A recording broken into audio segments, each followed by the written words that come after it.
Hi guys, this is the Real Housewives of Beverly Hills finale, and it was boring, kinda. It didn't hit the way I thought it was gonna hit, especially with them releasing the trailer for the reunion. The trailer for the reunion was everything we wanted. We saw Erika on the hot seat. We saw Andy asking the questions we wanted to hear. So I was expecting the finale to kind of give us like a build up to the reunion, but it sure didn't. The episode starts out with Lisa Rinna and her husband discussing a camping trip. Then next we see Erika and Crystal at the Chinese restaurant where they're about to have the Chinese New Year celebration, and this is the year of the ox, which represents stability. And then Crystal kind of goes into like the Chinese culture and tells us red is for good luck, I think. And then she tells us basically do your best to act good on New Year's, because whatever you bring on New Year's is how your year is going to be carried.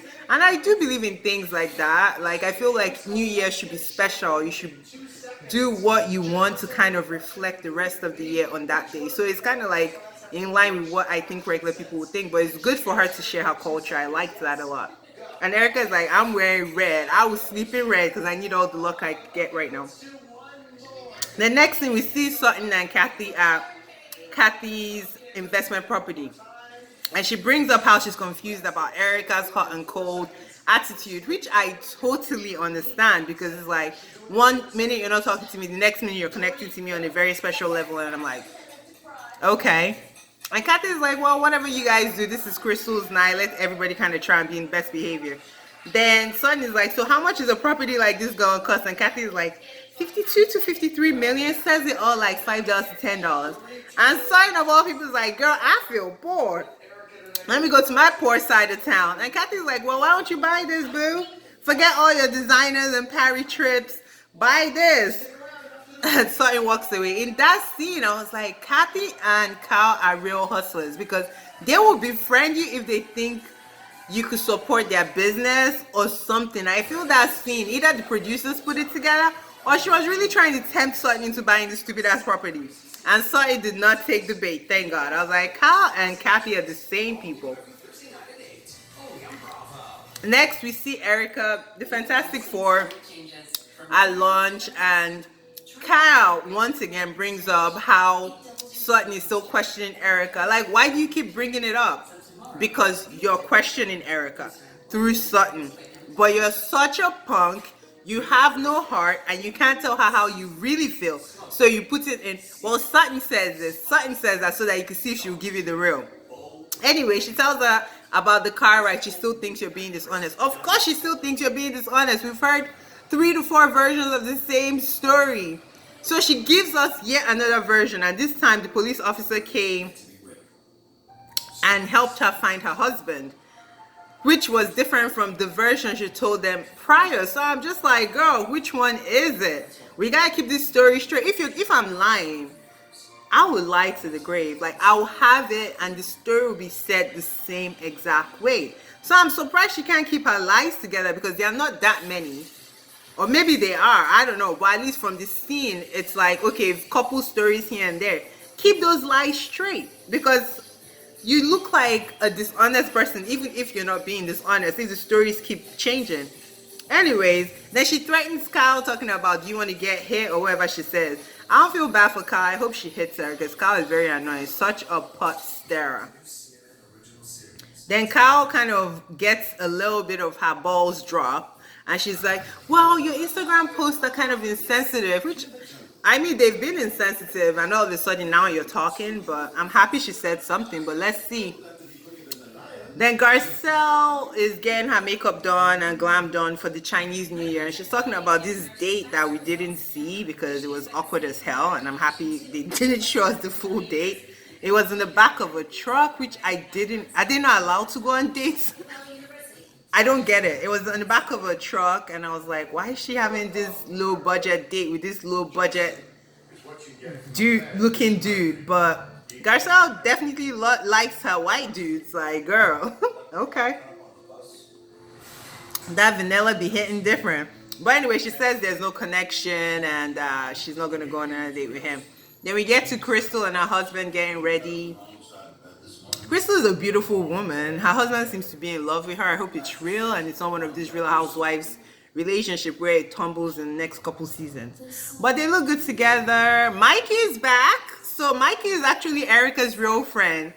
Erica's getting glammed up for the Chinese New Year's as well. And I was like, oh, Mikey can actually hang out with Erika needing money. I don't know if she paid him for this, but it was good to see him on this screen. It felt honest and authentic. So we get to the Chinese dinner. Crystal's mom, the mom's boyfriend, and Crystal's husband arrive. Everybody looks pretty good. I like Crystal's pink brocade Chinese outfit. It was really very regal, like she teased us initially.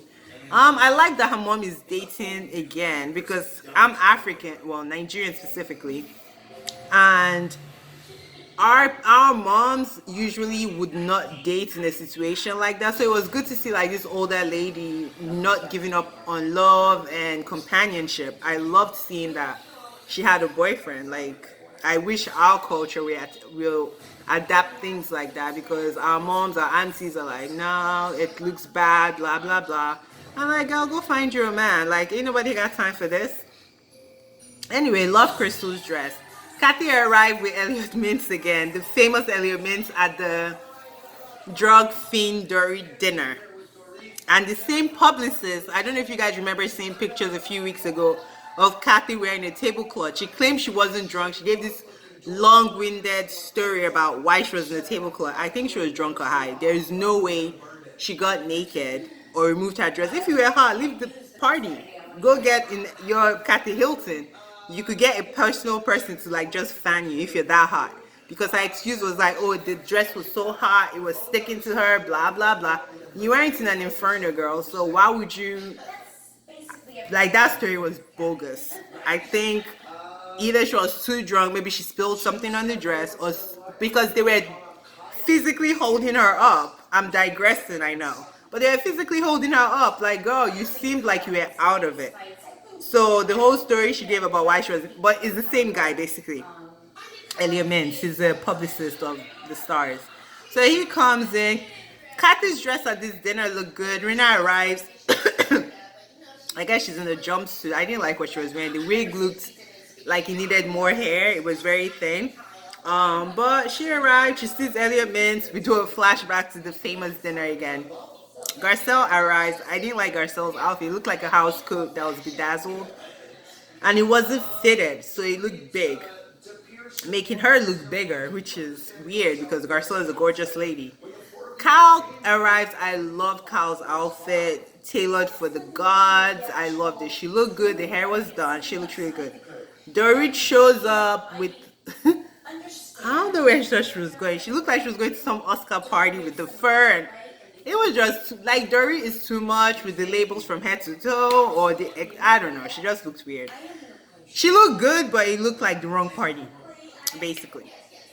Then Erika arrives, expensive dress, glam, and she's like, this is all I can find. I don't have much. Sis, you have more than a lot of people. Your rent is more than a lot of people make in a year. Like, what are you talking about? Like, the juxtaposition of her just not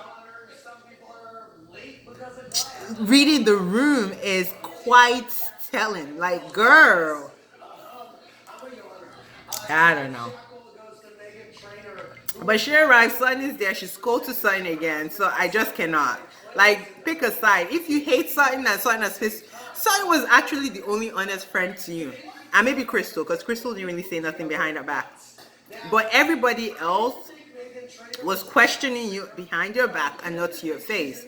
So I would prefer Sutton, at least tell me when I'm wrong. Then that way I could correct myself. Or I could evaluate if you're hating or if you're being honest. But for you to just be like hot, cold, because she's calling you out on your bogus stories makes no sense to me.